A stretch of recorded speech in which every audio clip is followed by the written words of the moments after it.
Hadirin yang kami hormati, selanjutnya mari kita simak bersama sambutan Presiden Republik Indonesia kepada yang terhormat Bapak Prabowo Subianto.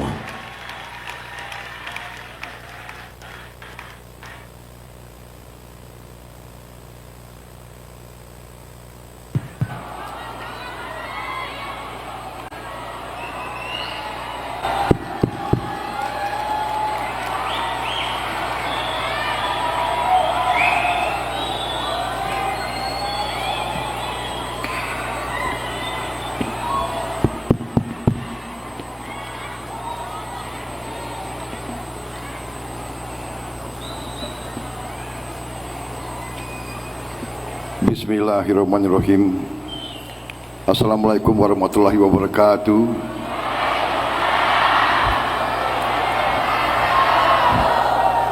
Selamat malam, salam sejahtera bagi kita sekalian. Shalom, salve om, swastiastu. Namo Buddhaya, salam kebajikan.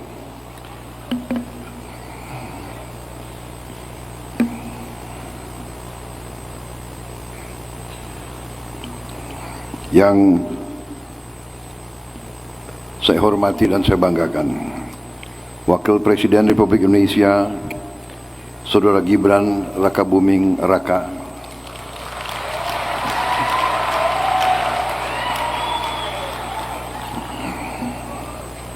Ketua Majelis Permusyawaratan Rakyat Republik Indonesia Saudara Ahmad Muzani, beserta Wakil Ketua MPR RI yang hadir, yang saya hormati, saya banggakan Ketua Dewan Perwakilan Rakyat Republik Indonesia Saudara Puan Maharani, beserta Wakil Ketua MPR RI yang hadir. Yang saya hormati Ketua Dewan Perwakilan Daerah Republik Indonesia Saudara Sultan Najamuddin, beserta para Wakil Ketua DPD RI yang hadir. Tentunya tuan rumah Ketua Umum Partai Golongan Karya Saudara Bahlil Lahadalia, beserta seluruh jajaran pimpinan DPP Partai Golkar, DPD 1 Partai Golkar, DPD 2 Partai Golkar, dimanapun saudara-saudara berada, yang hadir di sini maupun yang hadir melalui Zoom.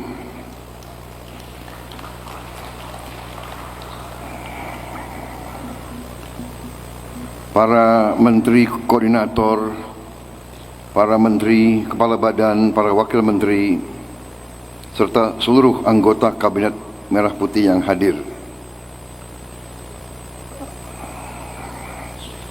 Daftar terlampir.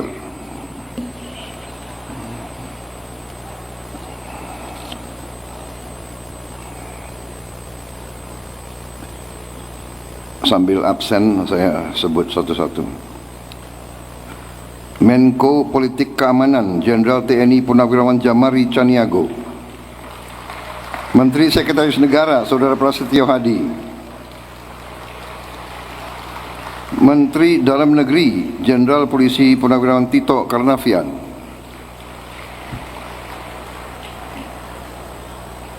saya kira berada di posko bencana, Menteri Luar Negeri Saudara Sugiono, Menteri Hukum Saudara Supratman Andi Adgas, Menteri Hak Azazi Manusia, atau nggak usah sebut ya, nanti ketahuan yang nggak hadir ini. Ya sudah.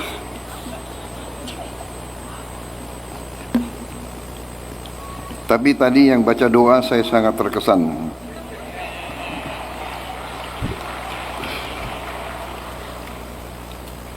Saudara Nusron Wahid, Menteri Agraria dan Tata Ruang. Hebat kali kok baca doa itu.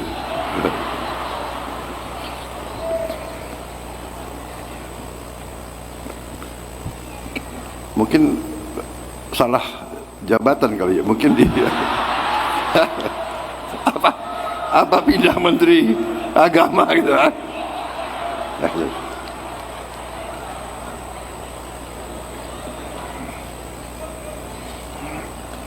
Ketua Majelis Ulama Indonesia yang saya hormati, saya banggakan, Bapak Kiai Haji Anwar Iskandar. Kemudian para ketua umum partai politik yang hadir malam hari ini, yang mewakili, ada partai PDIP, PAN, Demokrat, Nasdem, Partai Gerakan Indonesia Raya,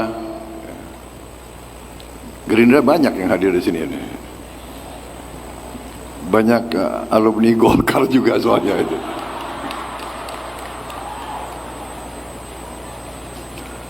Ketua Partai Keadilan Sejahtera, Ketua Umum Saudara Al-Muzammil Yusuf yang saya hormati. Ketua Partai Solidaritas Indonesia, Saudara Kaisang Pangarep yang saya hormati.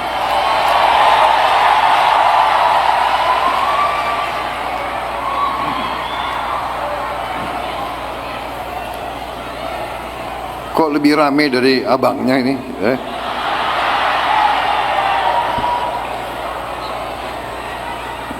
Mungkin badannya lebih besar.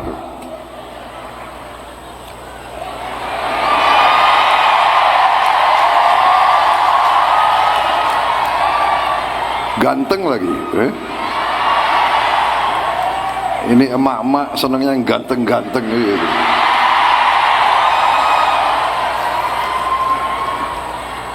Nanti saya sebut, saya skap, teriak lagi saudara-saudara.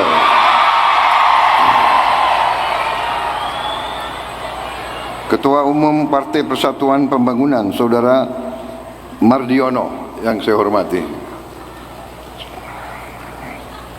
Saudara-saudara sekalian, saya tidak sebut satu-satu tanpa mengurangi rasa hormat saya. Saudara-saudara sekalian, sebagai insan yang bertakwa,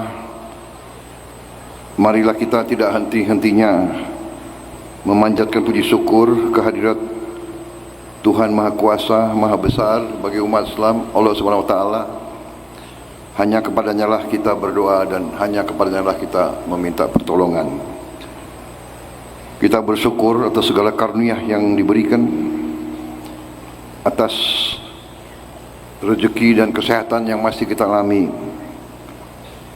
sehingga kita dapat berkumpul malam hari ini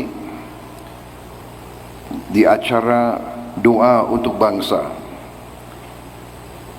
dalam rangka puncak hari ulang tahun ke-61 Partai Golongan Karya dengan tema merajut kebersamaan membangun Indonesia maju. Saya kira acara ini sangat baik dilaksanakan dengan sederhana tapi dengan penuh hikmat di tempat yang bersejarah ini. Saudara-saudara sekalian,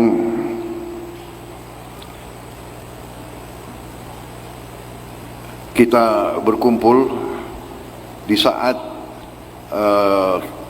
sebagian saudara-saudara kita di Aceh, Sumatera Utara dan Sumatera Barat sedang mengalami musibah. Saudara-saudara sekalian, musibah ini sesuatu yang memang kita rasakan, penderitaan, kesulitan, tantangan daripada saudara-saudara kita di situ. Namun di lain pihak kita juga menyadari bahwa bangsa kita, negara kita ternyata adalah negara yang besar dan yang kuat. Kita mengalami cobaan-cobaan, kita mengalami badai, kita mengalami bencana, tapi bangsa kita kuat, utuh, dan bangsa kita mampu mengatasi semua cobaan yang kita hadapi.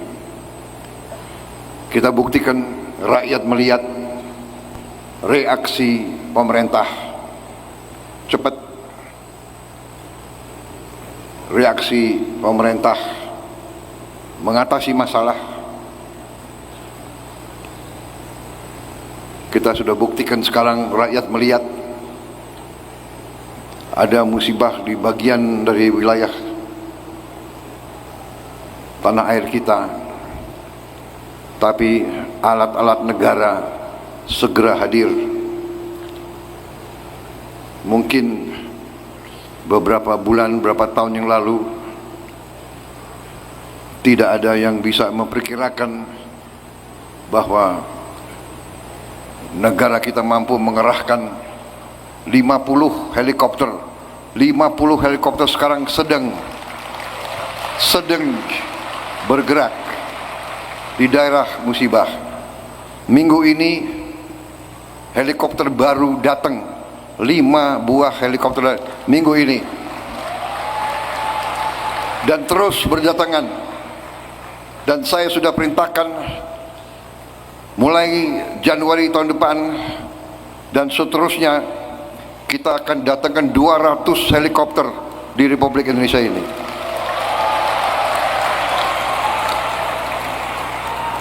Beberapa bulan yang lalu kita datangkan 5 Hercules terbaru C-130J. Berapa minggu lalu kita datangkan Airbus A400. Ada memang bagian dari rakyat kita, terutama dari elit kita, yang pinter-pinter dan merasa sangat pinter, selalu nyinyir, selalu suka dengan menimbulkan ejekan-ejekan terhadap pemerintahnya sendiri, terhadap pemimpin-pemimpinnya sendiri. Untuk apa Prabowo beli alutsista banyak-banyak? Untuk apa? Saudara-saudara, bangsa kita berada dalam sesuatu yang disebut lingkaran api, the ring of fire. Bencana alam adalah bagian yang kita harus hadapi, tantangan.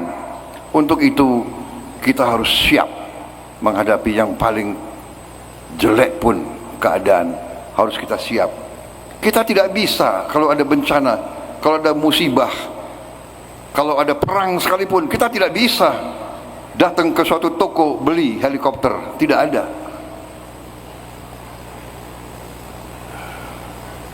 Pemimpin harus berpikir ke depan.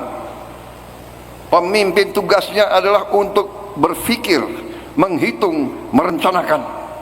Itu tugas pemimpin.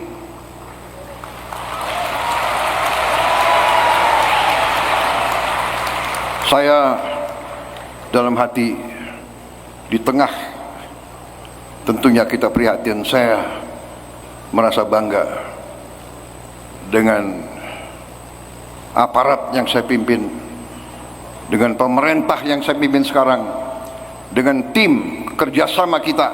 Kita buktikan kepada rakyat, kita adalah pemerintah yang bekerja untuk rakyat.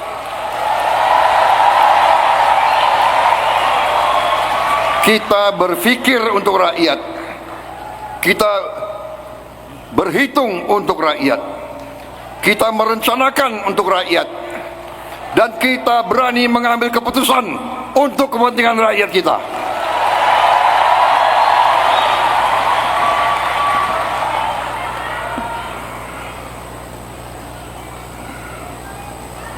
Orang-orang pinter yang bisa bicara, ngejek, mencari kesalahan, terus mencari kesalahan, tidak bisa membuat jembatan, tidak bisa menciptakan lapangan kerja, tidak bisa menjamin beras ada, tidak bisa menjamin LPG ada, tidak bisa menjamin BBM ada, tidak bisa menjamin apa-apa. Saya kadang-kadang prihatin, saya sedih. Selalu menimbulkan rasa tidak percaya, saudara-saudara. Tapi tidak ada masalah. biarlah, ini demokrasi, silakan. Yang penting saya terima kasih malam hari ini saya diundang oleh Partai Golongan Karya dalam acara saudara-saudara. Terima kasih saya diundang. Dalam hal ini saya mengatakan terima kasih kesetiaan Partai Golkar kepada koalisi yang saya pimpin. Saudara-saudara sekalian,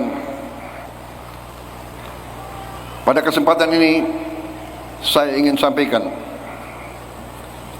pertama saya ucapkan penghargaan kepada Ketua Umum Pak Bahlil, ya kan.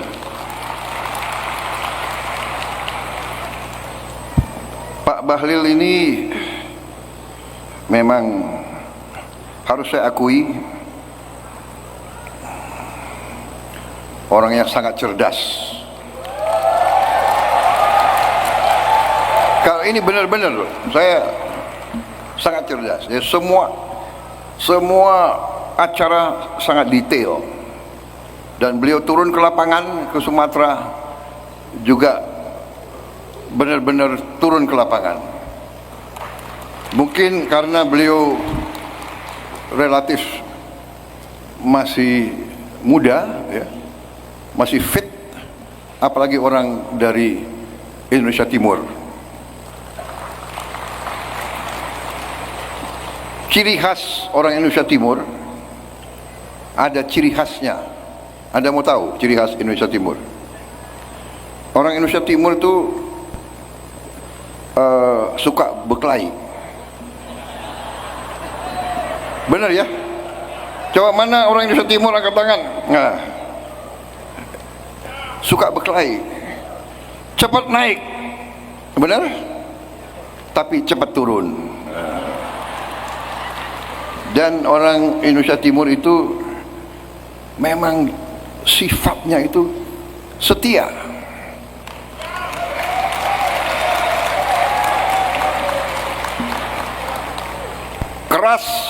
Keras, tapi kalau sudah menetapkan hatinya, dia setia sampai mati. Ini ciri khas orang Indonesia Timur. Orang Indonesia Timur juga memang suka bapesta. Benar ya? Untung beliau juga sadar, negarawan. Oh, ini ulang tahun, tapi saudara kita sedang susah, tidak boleh malam ini bapesta. Malam ini harus berdoa. Luar biasa Ketua Umum. Dan beliau juga satu ciri khas Indonesia Timur, ada lagi satu, kalau makan banyak sekali.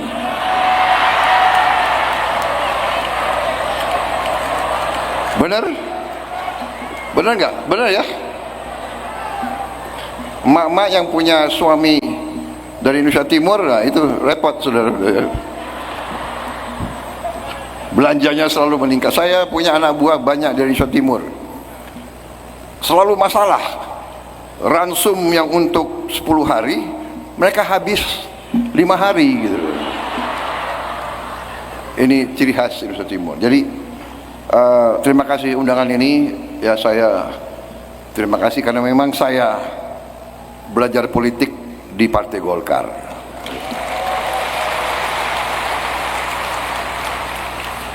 Beliau memang pintar menarik hati ya. Video yang dikasih lihat, video aku pakai jaket kuning. Taruh lagi fotonya almarhum bapak saya. Waduh, tambah jatuh hati. Kau memang pintar sekali. Tapi tidak, saya terus terang aja, saya merasa nyaman di sini.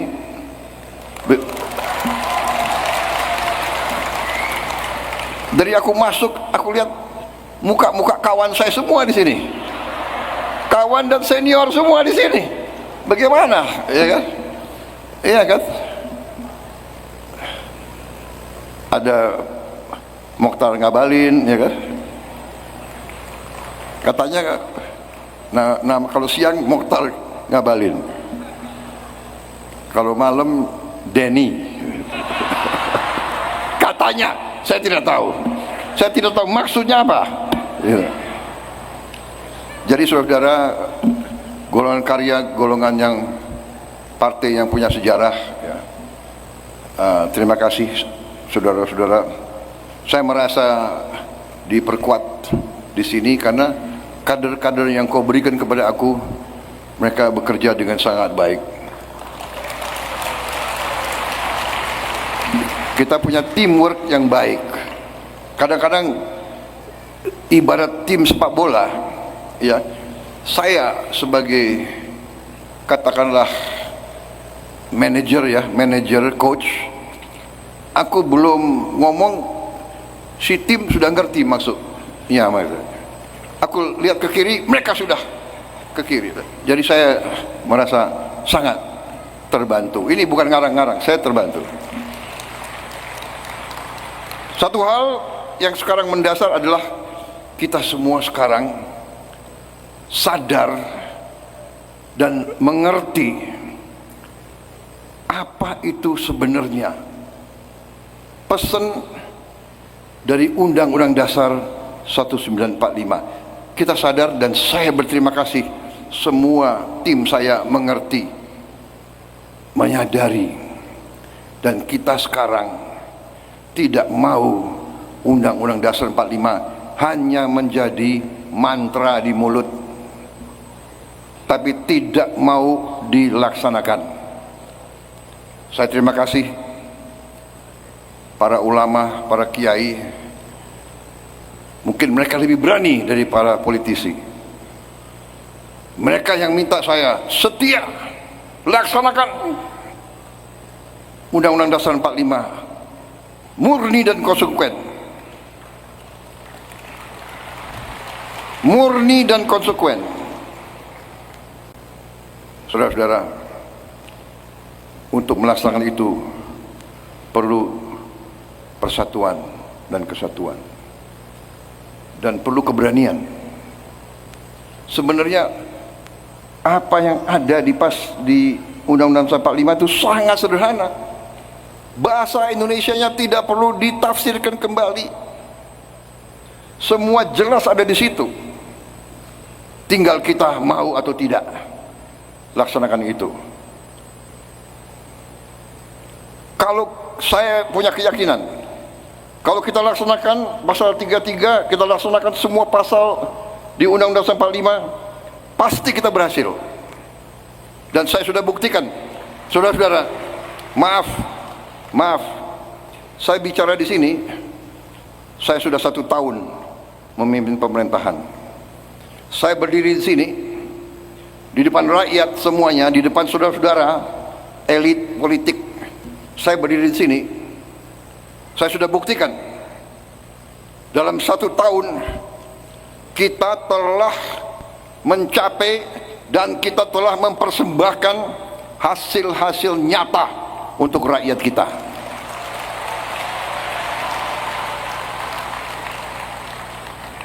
Ada profesor-profesor, ada orang-orang pintar yang mengatakan dalam siaran-siaran mereka, MBG pasti gagal.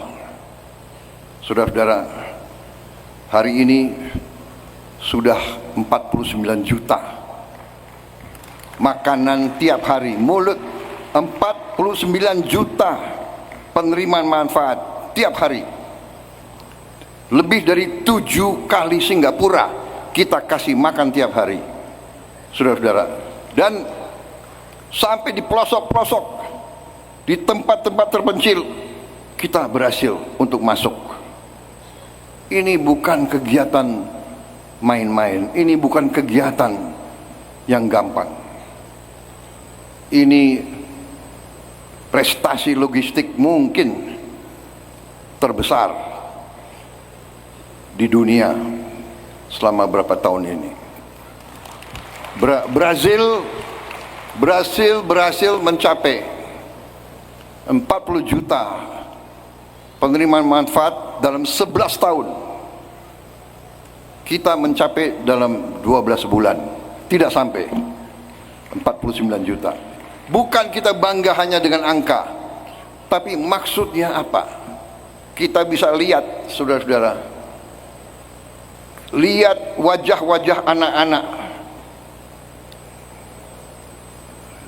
mereka yang mungkin tidak pernah makan dengan baik, sekarang mereka menyambut kedatangan MBG dengan riang gembira.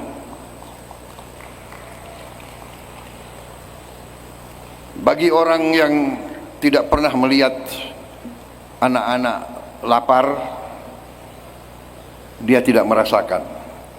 Dan orang-orang yang selalu berpikir keuntungan politik, padahal politik sebenarnya adalah kehendak memperbaiki kehidupan rakyat yang susah. Itu arti politik yang sebenarnya.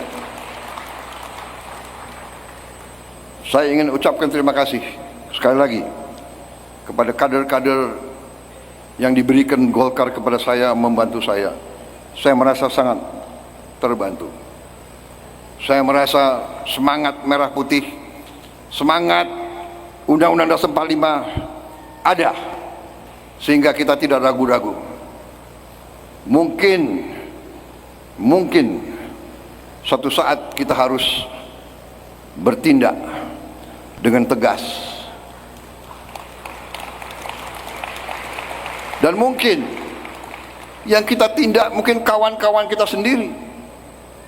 Tapi saya katakan, bagi saya sebagai mandataris rakyat, sebagai yang disumpah di hadapan rakyat, saya dengan tim saya, dengan mereka-mereka yang memutuskan bergabung sama saya, bagi kita satu-satunya masalah adalah apakah ini menguntungkan rakyat atau tidak.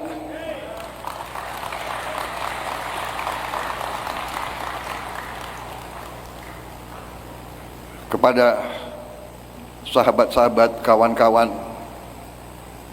kawan-kawan yang berkecimpung di ekonomi, patuhilah hukum, bayarlah pajakmu, patuhi semua ketentuan. Rakyat kita sudah tidak mau dipermainkan lagi. Mereka pinter-pinter, mereka mengerti.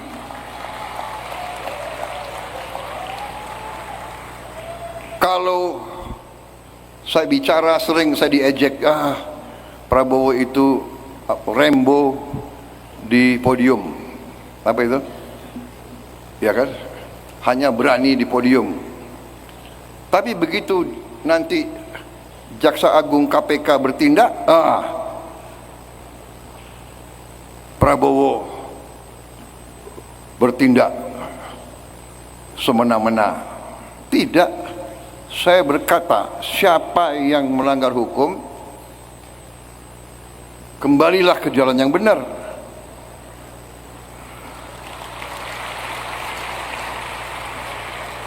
Kalau kau tobat, yang kau hutang kepada negara ya kau bayar.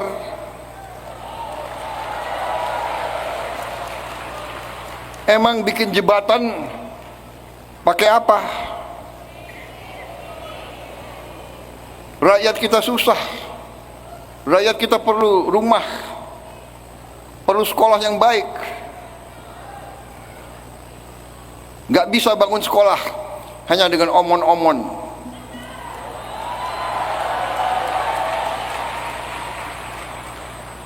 Ada yang suka ribut aja, gaduh aja, iya kan? Ya, tapi kalau dia mau gaduh silakan aja. Tapi saya percaya rakyat kita mengerti siapa yang bekerja dan siapa yang hanya bisa omon aja.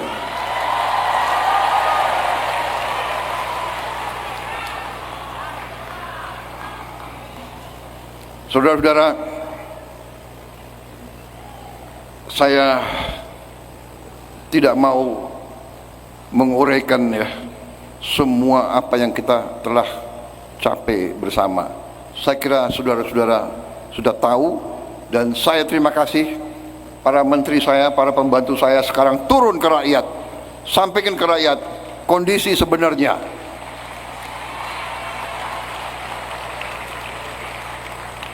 Kondisi bangsa, kondisi dunia tidak sedang baik-baik. Di mana-mana ada perang. Kalau terjadi perang berlanjut di Eropa, dampaknya ke kita. Makanya dari awal saya katakan, kita harus swasembada pangan. Kita harus swasembada energi, BBM. Saudara-saudara, perang lanjut di Eropa, bisa-bisa kita tidak bisa import BBM dari manapun. Kita mau import pun nanti tidak bisa. Selat di Laut Merah di depan Yaman kan terhenti. Nanti Hormuz bisa terhenti. Saudara-saudara, kalau kita tergantung import, kita nggak mampu bayar nanti harga BBM. Tapi kita diberi karunia oleh Yang Maha Kuasa. Kita punya kelapa sawit. Kelapa sawit bisa jadi BBM, bisa jadi solar, bisa jadi bensin juga. Kita punya teknologinya. Tiap kali saya kasih instruksi B50 atau B60, nanti ada pakar-pakar upah keekonomian, harganya begini, harganya begitu. Tapi kalau kita tidak hati-hati, kalau kita tidak punya teknologi, kalau pabrik-pabrik pengolahan tidak siap, kalau terjadi apa-apa, baru kita nanti merasakan. Sekarang dengan bencana di Sumatera saja, bagaimana repotnya kita mengantar BBM ke daerah-daerah bencana. Jembatan putus, BBM harus kita naikin pesawat. Sebagian lewat kapal. Jadi saudara-saudara, ini bencana ini sekali lagi, ya musibah, tapi di sisi lain menguji kita, dan alhamdulillah kita kuat. Kita mengatasi masalah dengan kita sendiri.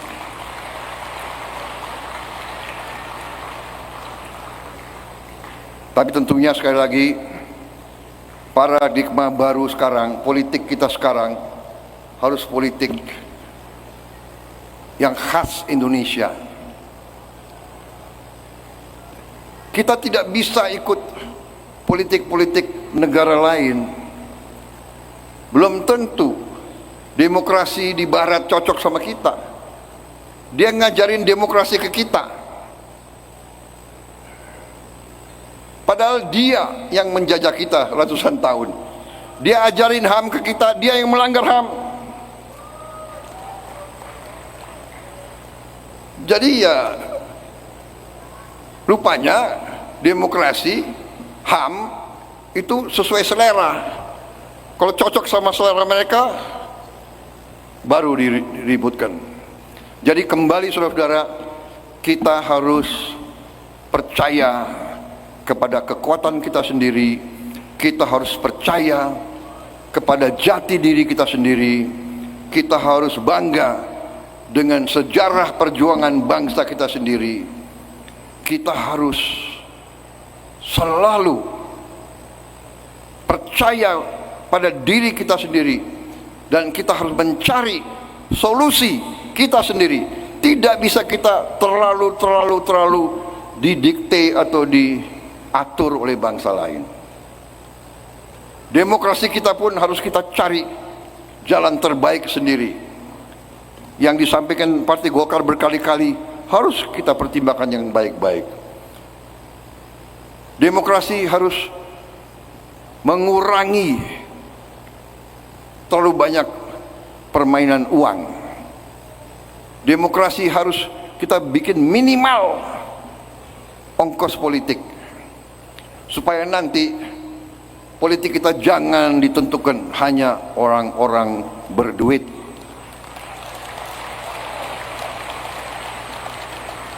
Politik yang mahal ini, politik yang mau niru-niru negara lain, ini saya kira sumber korupsi yang sangat besar.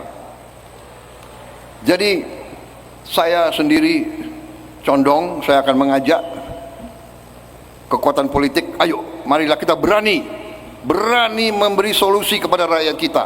Demokratis, tapi jangan buang-buang uang. Kalau sudah sekali memilih DPRD kabupaten, DPRD provinsi, ya kenapa enggak langsung aja pilih gubernurnya dan bupatinya, selesai. Itu dilaksanakan oleh Malaysia, itu dilaksanakan oleh India, itu dilaksanakan oleh banyak negara, Inggris, Kanada, Australia. Negara terkaya di dunia pakai sistem politik yang murah.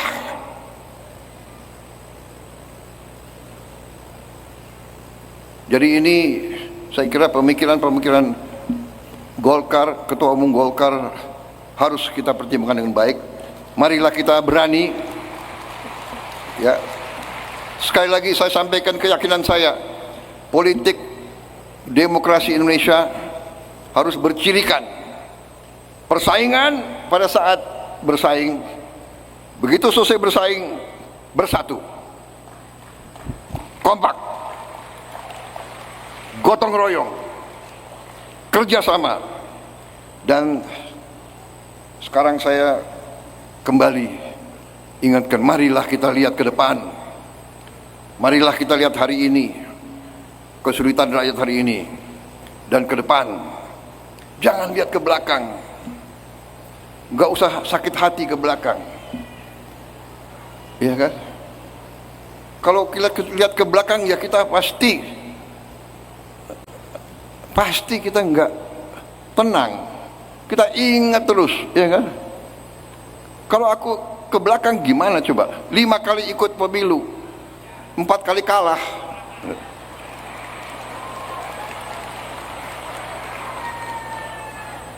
Ngabalin ketawa lagi loh.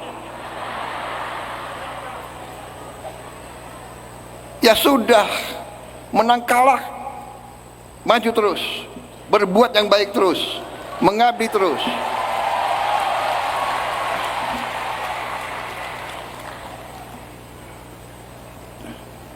Benar nggak Bang Ical? Ya kan? Kita berapa kali mengalami kekalahan?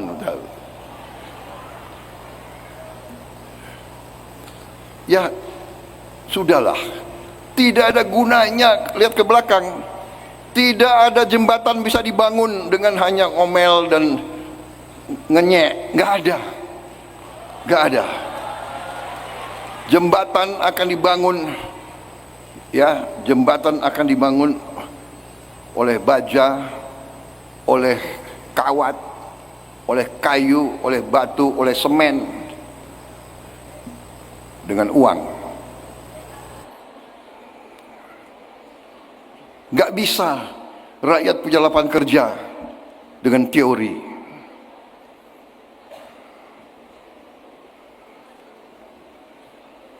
Ini harus kita bersatu, harus kompak, cari solusi, cari solusi, cari solusi.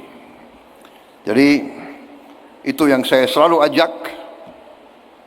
Kritik bagus, kritik harus, tapi yang baik, yang positif. Saya kira itu yang ingin saya sampaikan, ya. Terima kasih komitmen Golkar kepada bangsa dan negara.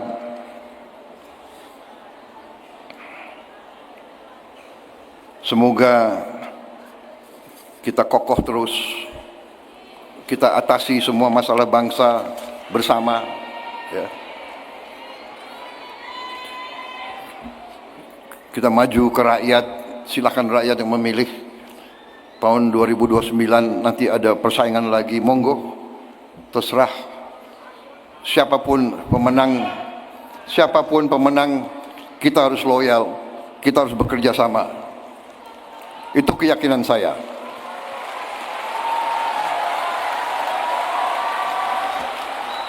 Jadi saudara-saudara, saya mau tutup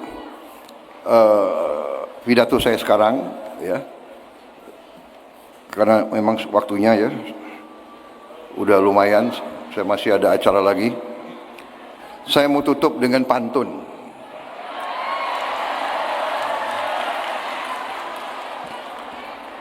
Pohon beringin tegak berjaga, daunnya rindang peneduh kita. Selamat ulang tahun Partai Golkar. Selamat ulang tahun alma mater saya.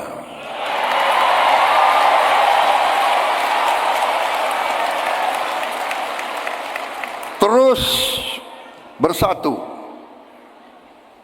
bahu-membahu, membantu rakyat Indonesia.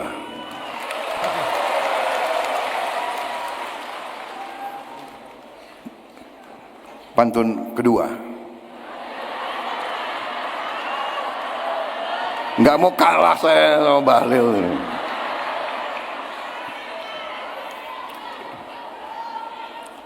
Beringin tumbuh, akarnya kuat,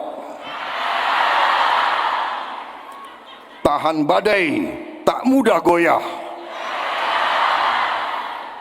Melihat Golkar hari ini penuh semangat, teruslah berkarya untuk Indonesia Raya.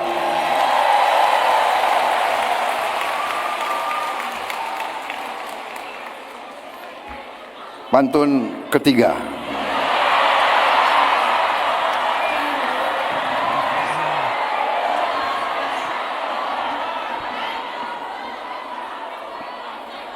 Partai Golkar berlambang pohon beringin.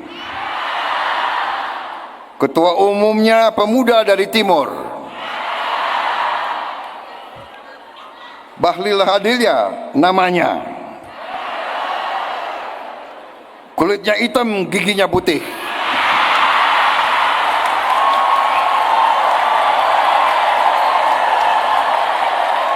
Kalau ketawa manis sekali. Kalau bekerja, semangatnya tak pernah luntur. Terima kasih, selamat berjuang Partai Golongan Karya. Selamat berjuang, bela negaramu, bela tanah air kita. Mari kita berbuat yang terbaik untuk rakyat kita. Wassalamualaikum warahmatullahi wabarakatuh. Salam sejahtera bagi kita sekalian. Shalom. Om Santi, Santi, Santi Om, Namo Buddhaya. Salam kebajikan. Merdeka! Merdeka! Merdeka!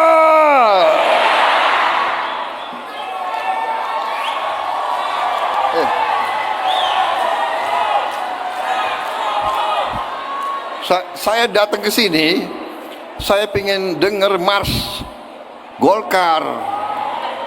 Itu dulu aku hafal. Ada nanti Mas.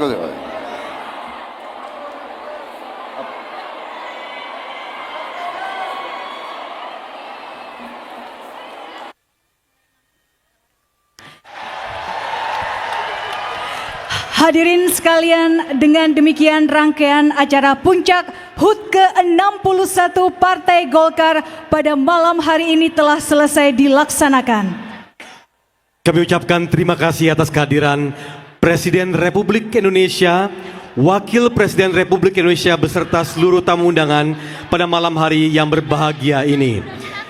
Dalam acara HUT ke-61 Partai Golkar, doa untuk bangsa, merajut kebersamaan, membangun Indonesia maju. Wassalamualaikum warahmatullahi wabarakatuh. Terima kasih, aman, gak ada komen.